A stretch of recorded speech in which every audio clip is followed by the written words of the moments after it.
তাদের একটা খসড়া নাম সামনে এনেছি। আমাদের এই কাউন্সিলের উপদেষ্টা হিসেবে এখানে যাদের নাম, আমার নামও আছে যেহেতু আমি মনে করবেন, আমাদের সবাই মুরব্বী পীরে কামেল মুফতি সাহিব নূর দামাত বরকাতুহুম উপদেষ্টা হিসেবে থাকবেন, মুফতি আব্দুল্লাহ ফারুকী সাহেব উপদেষ্টা হিসেবে থাকবেন, মাওলানা বি মোহাম্মদ পীর সাহেব জাইগির উপদেষ্টা, মাওলানা আব্দুল ওয়াহাব সাহেব উনিও উপদেষ্টা, মুফতি আব্দুল ওয়াহাব সাহেব সিঙ্গার উনিও উপদেষ্টা, মুফতি শামসুল আরিফিন খান সাদি সাহেব উনিও আমাদের উপদেষ্টা হিসেবে থাকবেন।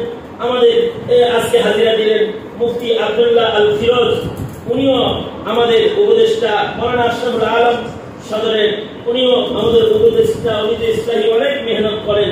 মুফতি আব্দুল করিম সাহেব আমাদের উপদেষ্টা। ইলিয়াস নাসির সাহেব পুথুরি উপদেষ্টা, মুফতি হেদায়েতুল্লাহ উপদেষ্টা, মাওলানা হাফিজুর রহমান এবং মুফতি নুরুল ইসলাম রহমানী এবং মাওলানা আব্দুল কুদ্দুস সাহেব হরিরামপুর, ওনারা উপদেষ্টা হিসেবে থাকবেন।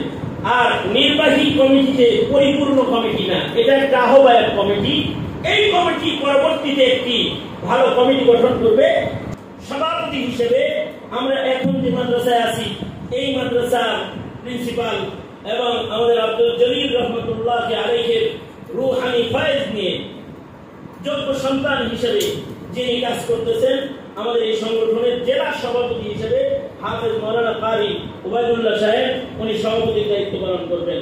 সিনিয়র সহসভাপতি হিসেবে মুফতি হাসান মোহাম্মদ শরীফ সাহেব উনি দায়িত্ব পালন করবেন এবং সহসভাপতি হিসেবে মাওলানা আব্দুল আলিম সাহেব, সহসভাপতি আরো 3 জন, মুফতি জাহিদুর রহমান সাহেব, মাওলানা আমিনুল ইসলাম সাহেব এবং খলিলুর রহমান সাহেব হরিরামপুর, ওনারা সহসভাপতি।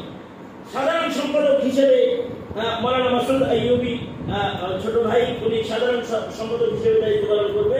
মুফতি নাইম হাসান যুগ্ম সাধারণ সম্পাদক, মাওলানা জহিরুল ইসলাম সহ সম্পাদক, মাওলানা আলমগীর রাশেদি সহ সম্পাদক, মুফতি মঈনুল ইসলাম সাব্বির সহ সম্পাদক এবং কারি আব্দুল রাজ্জাক, হাফিজ কারি আব্দুল রাজ্জাক সহকারী সম্পাদক।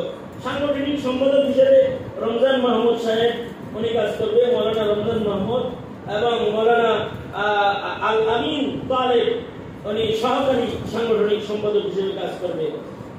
ওয়াসিফুল ইসলাম, মুফতি ওয়াসিফুল ইসলাম মোশাররফের দায়িত্ব পালন করবে। প্রচার সম্পাদক হিসেবে সুলাইমান সাবিক এবং হাফেজ মাওলানা সুলাইমান সাবিক এবং হাফেজ শেখ আবু সায়েম দায়িত্ব পালন করবে। বাকি যে সদস্যদের একটা তালিকা, যেটা যারা থানাব্যাপী যে সকল ওলামারা আছে তাদের সাথে মশওয়ারা করে আমাদের এই জেলা কমিটিটা থানার ওলামা হযরতদেরকে ফেরাতে বাতেলার কাজ করার জন্য একত্রিত করবে। তাসাউফের মেহনত অনেকে করতেছে। আমরা সমাজের সাধারণ মানুষের কাছে ইসলাম ও ইসলামের মৌলিক আকীদাগুলো খুইলা ধরতে চাই, যাতে করে আমাদের সন্তানরা আকায়েদের উপরে মজবুত ধারণা রেখে পথ চলতে পারে। এটা ডক্টরেট ডিগ্রি অর্জন করার পরেও যেন নাস্তিক মুরতাদ না হয়ে যায়। এই মেহনতে আপনাদেরকে দাওয়াত দেওয়ার জন্য আজকের এই ইসলামী মজলিস, আজকের এই হাজির, আপনারা যারা এসেছেন, ওলামা হযরতরা যারা এসেছেন, আমি সকল ভরপুর শুকরগুজার হচ্ছি। এবং আপনারা যারা দূরদরাজ থেকে এসেছেন, আমি আপনাদের ভাই হিসেবে, মানিকগঞ্জের সন্তান হিসেবে আপনাদের কাছে অধিকার নিয়ে বলছি, আসুন আমরা হাতে হাত মিলায় আমাদের সন্তানকে কাদিয়ানি হওয়া থেকে বাঁচাই, নাস্তিক মুরতাদ হওয়া থেকে বাঁচাই। ইনশাআল্লাহ, ইনশাআল্লাহ বলেন, ইনশাআল্লাহ বলেন, ইনশাআল্লাহ। আল্লাহ তাআলা আমাদেরকে কবুল মঞ্জুর করেন, আমিন।